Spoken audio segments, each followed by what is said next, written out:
Anda kembali di Aju Sore, pemirsa. Pasangan suami istri pemilik kafe yang viral karena dianiaya Satpol PP di Goa, Sulawesi Selatan jadi tersangka dan ditahan.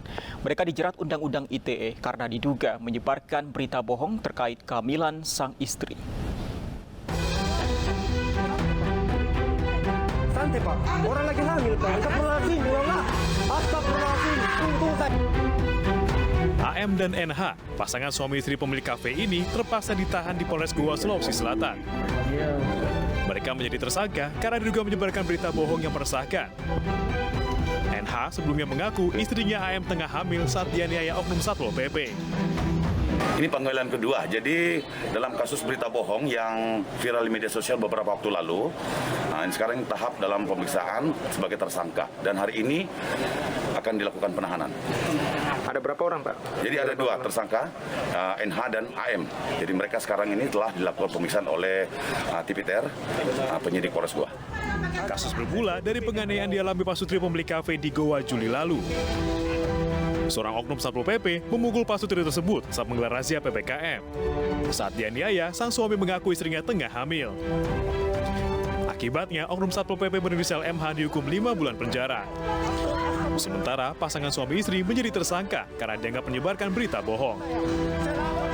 Dari Goa, Sulawesi Selatan, Pukma, iNews melaporkan. Kita ke informasi lain, pemirsa. Pemerintah Indonesia siap memberangkatkan jemaah umroh sesuai dengan peraturan yang diberlakukan Kerajaan Arab Saudi. Meski demikian, hingga kini pemerintah Arab Saudi belum menentukan kuota jemaah. Menteri Agama melaporkan hasil pertemuannya dengan pemerintah Arab Saudi dalam rapat kerja bersama Komisi 8 DPR RI siang tadi. Menteri Agama menyampaikan tengah mempersiapkan keberangkatan jemaah umroh Indonesia. Persiapan menyangkut perhitungan apabila ada biaya tambahan bagi calon jemaah umroh dan akan melakukan screening bagi usia dan vaksin calon jemaah umroh. Menteri Agama juga menyampaikan bahwa Kementerian Kesehatan dan Kementerian Luar Negeri sudah berkoordinasi untuk mengintegrasikan aplikasi Peduli Lindungi dengan aplikasi Tawakalna milik pemerintah Arab Saudi. Aplikasi Tawakalna akan memantau kesehatan dan status vaksin jemaah umrah selama melakukan ibadah umrah.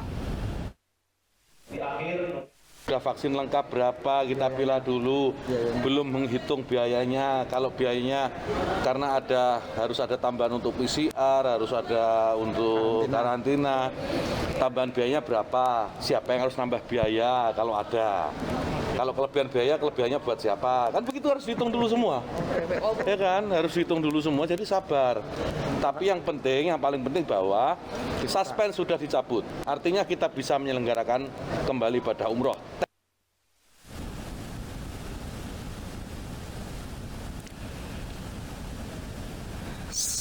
Sebelumnya, pemerintah Arab Saudi sudah mengeluarkan aturan bahwa jemaah umrah dari luar negeri disuntik vaksin 2 kali untuk mendapatkan visa umrah.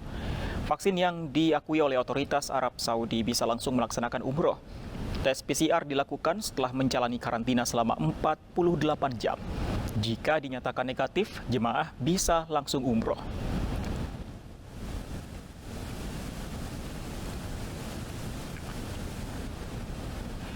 Pemirsa, Kasmito, kakek berusia 74 tahun di Demak, Jawa Tengah dituntut 2 tahun penjara karena menganiaya pencuri ikan. Upaya restoratif justice gagal karena terdakwa dinilai melakukan penganiayaan berat dan bukan membela diri.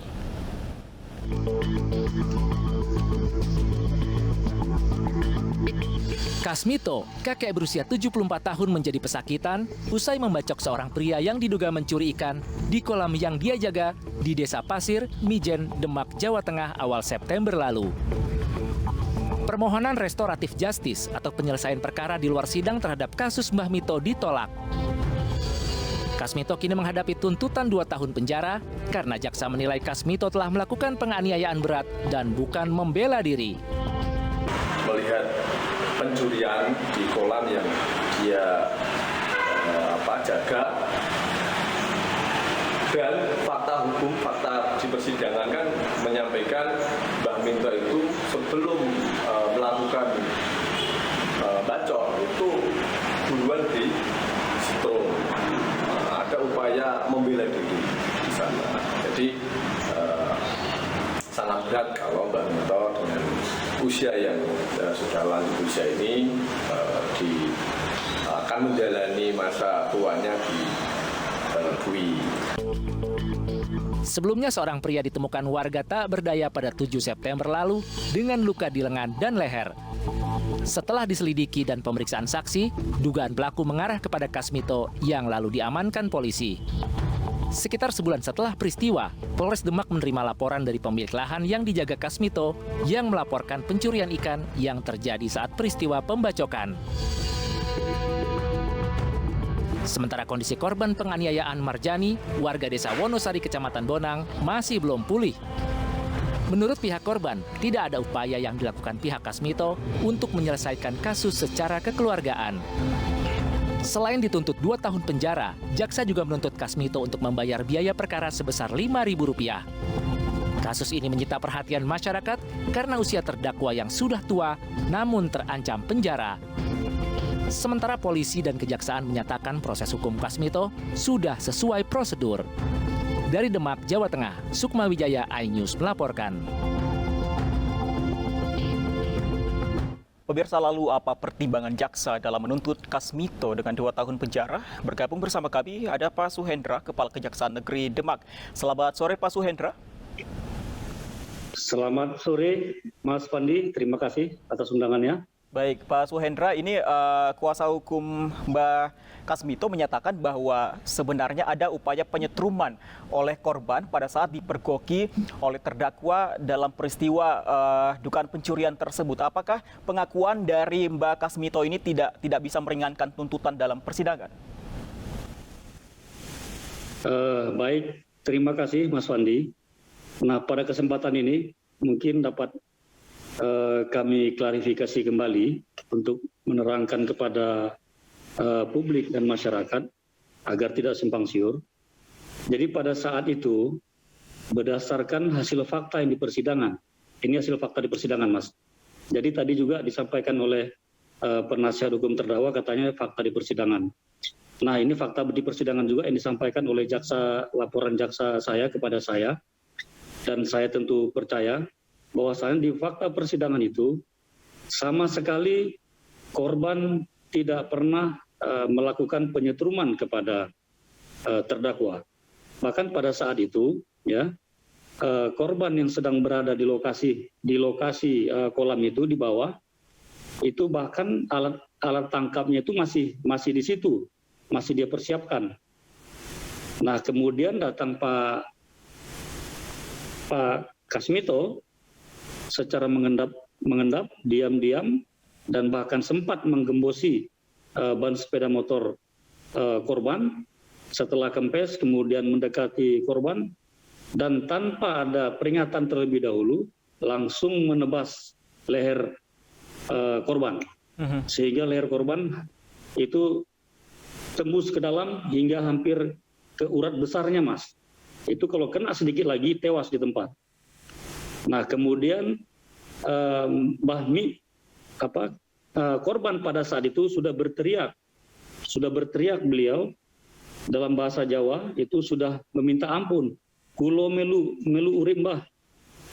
Nah jadi beliau sudah minta ampun untuk tidak lagi disabet dengan celuritnya. Kemudian tidak mengindahkan itu, bahkan melayangkan lagi sabetan kedua hingga kena bahu, robek.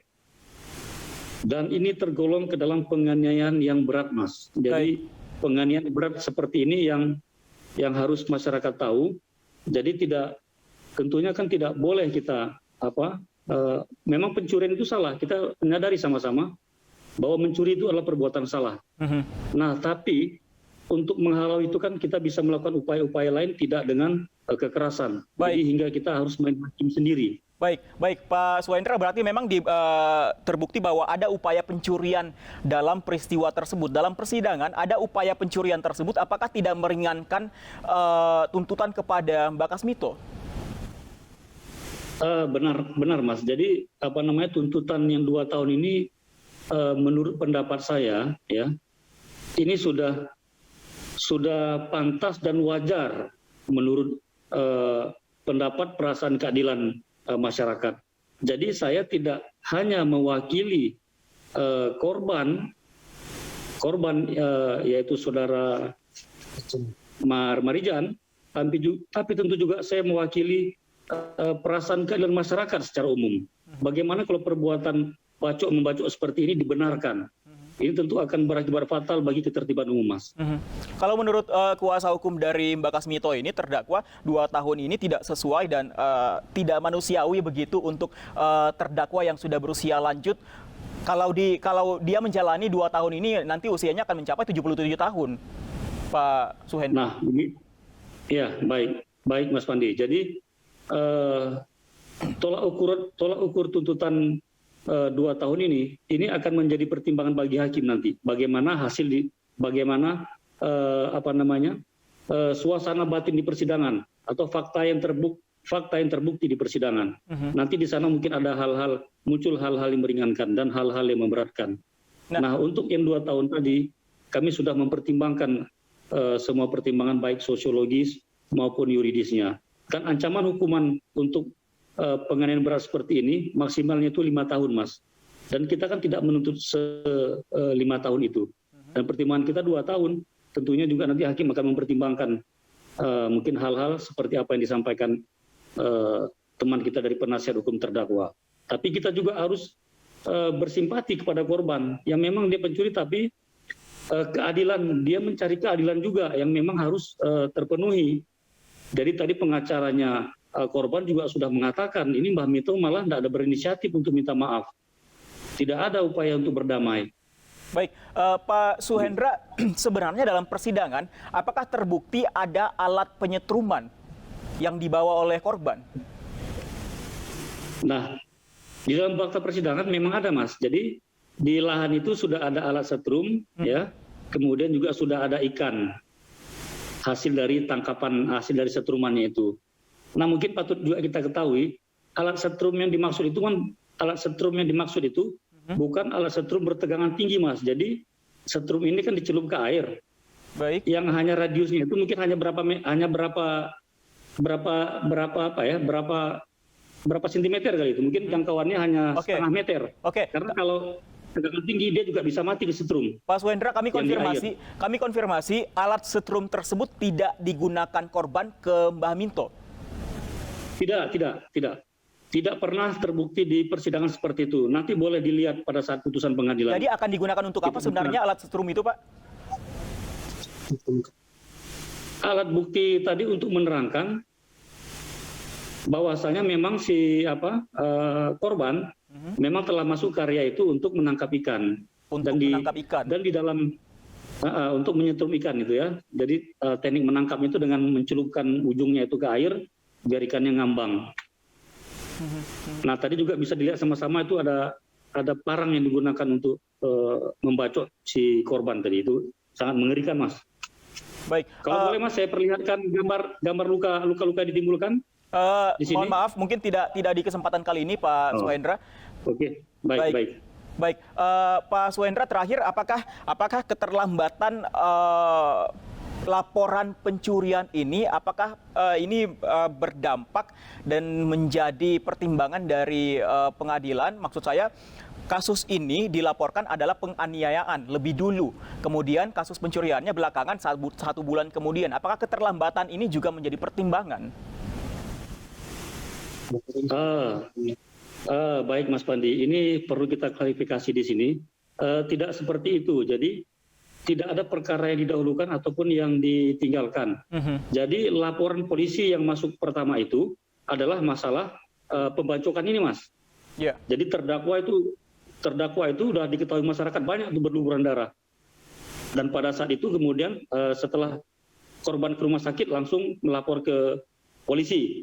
Nah, setelah disidik kemudian diketahui bahwa si korban ini mau mencuri di situ.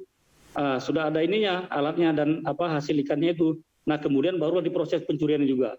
Jadi akhirnya penyidik Polres Demak ini sekarang sudah selesai melaksanakan, mohon maaf, ini sedang dalam proses pemberkasan yang sudah disampaikan ke kita dan sudah kita sampaikan petunjuk untuk dilengkapi. Baik, kita akan tunggu bagaimana nantinya hakim akan mengambil keputusan untuk kasus ini. Keputusan. Terima kasih informasinya kepada kami, Pak Suhendra. Selamat sore.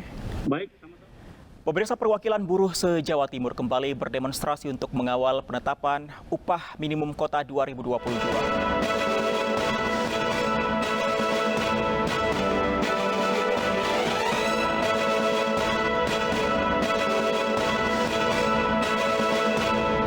Selain itu ada informasi 2 orang tewas setelah sebuah minibus menabrak bagian belakang truk di kilometer 74 kawasan Purwakarta, Jawa Barat. 2 informasi ini kami hadirkan bersama informasi lain saja.